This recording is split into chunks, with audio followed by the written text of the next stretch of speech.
Okay, so what we want to do in this video is we would like to prove Chebyshev's inequality or Chebyshev's theorem.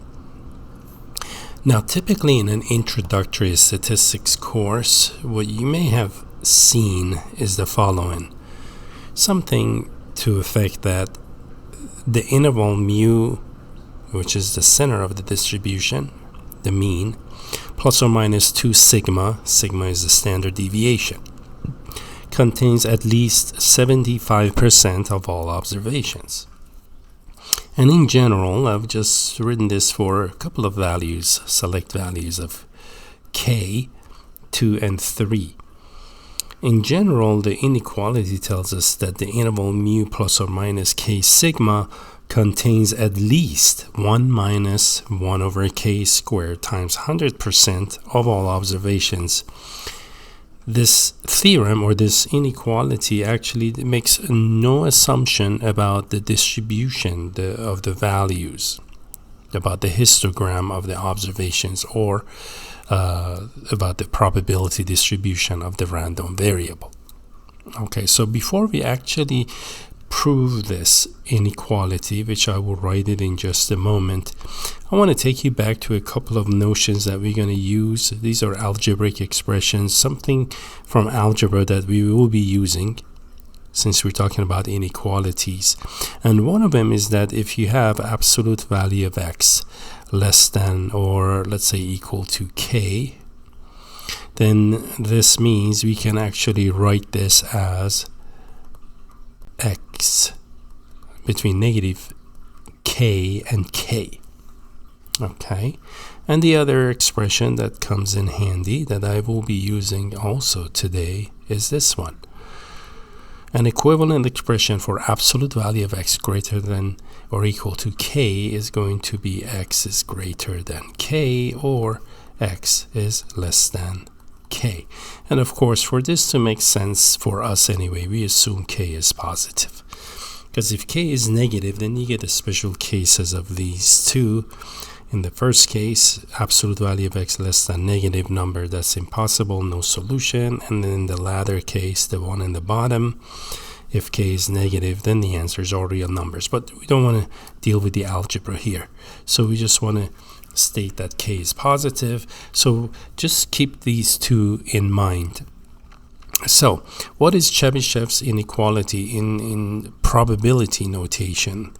So the information that I gave earlier, the interval, let me actually, before I write this, let me give you a schematic of something, try to make the geometry of this a little easier for you. Suppose this is random variable x, and this is supposed probability distribution, and this would be the distribution of random variable. Think of this as would be a histogram. Okay, remember we can create histograms like this, right? So suppose we had a histogram and we smooth over the histogram. Now, because this is a probability distribution, therefore the area under the curve, the total area must be 1. Now, in terms of observations from a sample or a population, this would be equivalent to a relative frequency distribution in the sample. We know that total relative frequencies add up to 100%, but in terms of a probability distribution, we say the area is 1. And of course, we're assuming the function is positive, so area here is appropriate word to choose. Okay, now, so we have established this one, and now let's take a look at the same drawing, kind of. So this is x, and this is kind of what I had. Now, suppose the mean of the distribution is here somewhere, okay? And my interval, k sigma, that's positive k sigma, and this is mu minus k sigma. So the interval in question here that we're talking about is this interval right in here. Okay, so what we're saying is that this interval that I'm shaded in red contains at least 1 minus 1 over k squared, 100% of observations. So if that's that's what percentage is within these limits. So that would imply that what lies outside of this interval is therefore going to be something like this region here and this region here. These two combined, there you go, these two combined contain 1 over k squared times 100%, and you put those two regions together, you get 1 or 100%. Okay. So let's see now, in terms of probability statement here. In terms of a probability statement, what I'm going to write is the following. Probability, this is what Chebyshev says, or the Chebyshev's inequality says, that we are within the value random variable x minus mu lies between k sigma is going to be at least 1 minus 1 over k squared. Okay. Now, another way we can rewrite this, remember the inequality that I showed you here? That's going to come in handy. This one. So I'm going to rewrite what I had down here on the left side using the absolute value notation. So that means probability that absolute value of x minus mu is going to be less than or equal to k sigma is going to be at least 1 minus 1 over k squared. Okay. Now, to say this is to also, these are equivalent expression, is to say that the probability of absolute value of x minus mu greater than or equal to k sigma is going to be less than or equal 1 over k squared. These two essentially impart the same information. The one above says what percentage lie within k sigma, the mean of the mean, and the one below shows what percentage are outside of that interval. Okay, so we're going to prove this. Okay, so once we prove this, then kind of indirectly we have proved the other one also, right? Because those are complementary. So let's begin with what we call Markov's inequality. Okay, we were going to actually derive not Chebyshev but Markov's inequality, another Russian mathematician. Inequality. Okay, the Markov inequality tells us that all we need to have is a random variable with unknown distribution, so no information about the probability distribution of random variable x is known.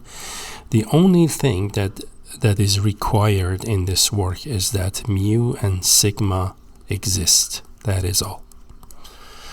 So in other words, the distribution must have a mean and it must have a deviation. That's it.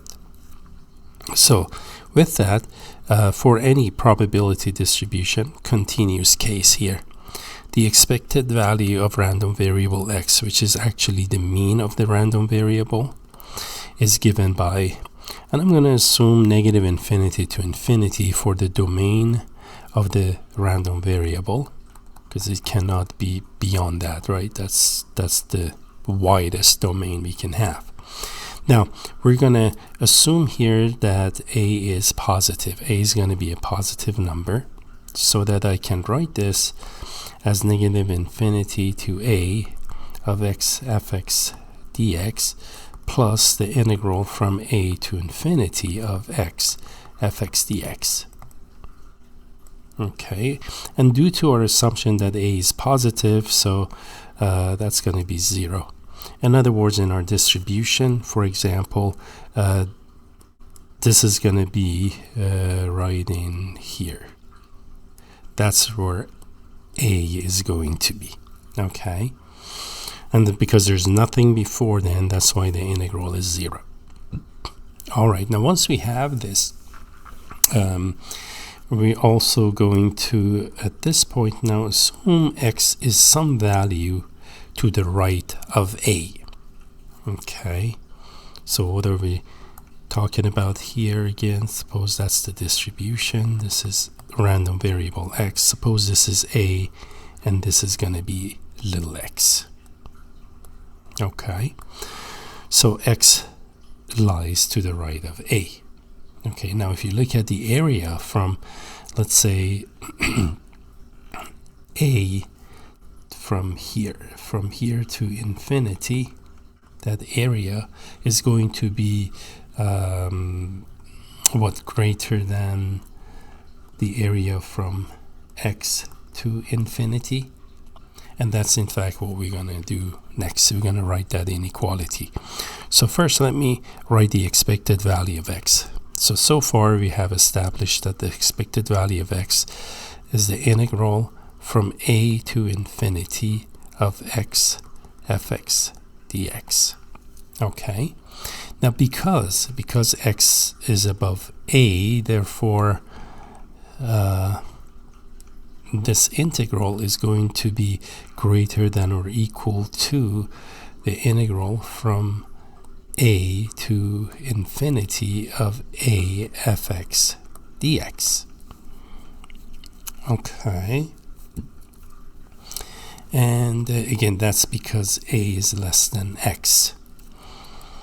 So that's going to be at least, now I'm going to bring the a in the integrand in front, and this is going to go limits of integration from a to infinity of f of x dx, so that we can say the expected value of x is going to be greater than or equal to a times probability of x greater or equal a, because this is the very definition of probability of x greater than a.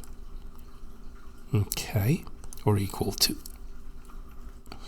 And this is what the Markov inequality turns into. So Markov's inequality tells us that probability of x greater than or equal to a is going to be less than or equal to expected value of x divided by a. Okay, so for example, just to give you an illustration of Markov's inequality, let's say I want to know what is probability a value of random variable is going to be greater than or at least 3 times the mean or expected value of x. Well, that according to Markov inequality is going to be less than or equal to the expected value of x. And a here is 3 times expected value of x. And those cancel. It's going to be less than or equal to 1/3. So probability of getting a value, this is with any distribution, no assumption about distribution made. So probability for any random variable to be greater than 3 times the mean, the value 3 times the mean, is going to be at most 1/3, no more than 1/3. Okay, so that's again the use of Markov inequality. Now once we have that, we are about to prove Chebyshev's very easily. If we let random variable y be x minus mu squared, and of course that's going to be positive because you're squaring things, so that's going to be positive. I'm going to put equal to 0. That's the lowest it can be.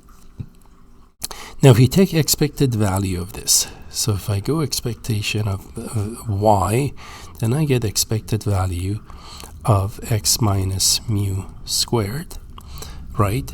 And this expectation by definition is the variance of random variable x. And we know that is positive, right?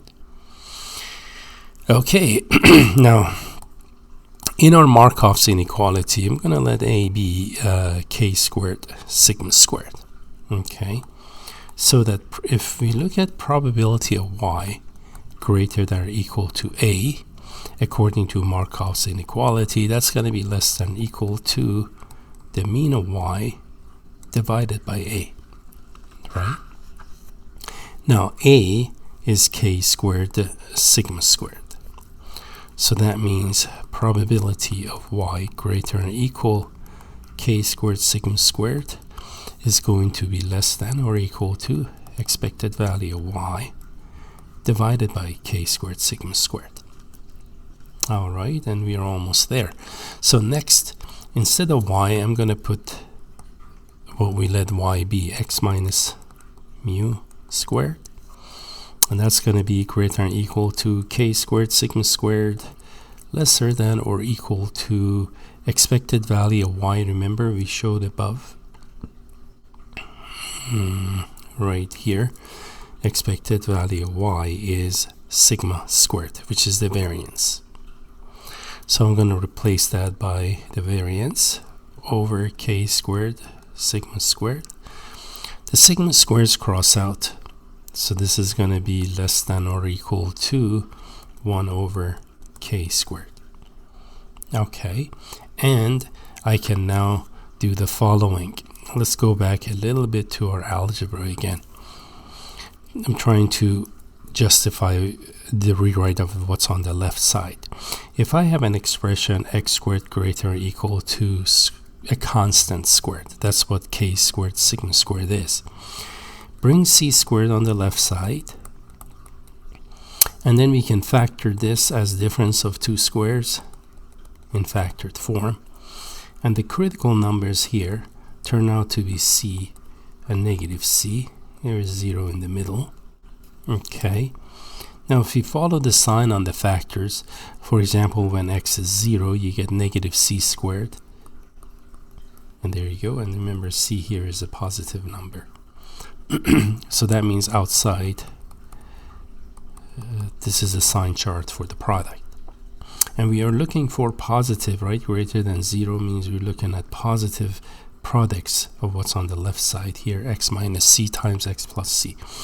So the positive products are in here. Therefore, I can write this. The solution is x less than or equal to negative c, or x greater than or equal to c. And remember earlier, I said that would be algebraically equivalent to absolute value of x greater than or equal to c, right? I stated that up here earlier. And right there. Okay, so therefore I can rewrite the expression on the left side in the within parentheses here as probability of absolute value of x minus mu is going to be greater than or equal to k sigma.